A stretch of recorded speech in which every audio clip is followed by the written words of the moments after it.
দেখুন বিদেশে কি চাঁদাবাজি হয়। এটা একটা মার্কেট, মার্কেটের বাইরে যে আপনার টুকিনে কি টুকটা দোকান দিচ্ছে বুঝছেন, যাদের জিনিসপত্র কম তারা।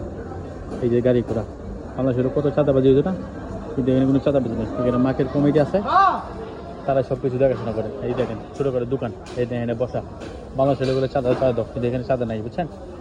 এখানে সব গভর্নমেন্ট ট্যাক্সের মধ্যে নেই। এই যে দেখেন দোকান, বাংলাদেশের লোকের 200 টাকা ট্যাক্স। ছোটো করে এই যে মার্কেট ফ্রি আছে, মার্কেটের সামনে যে কেউ এসে বসতে পারে। বসার সুযোগ কেন দেয়? এত করে মানুষ ভিড় করবে, এত করে মার্কেটের জনপ্রিয়তা বাড়বে বুঝছেন।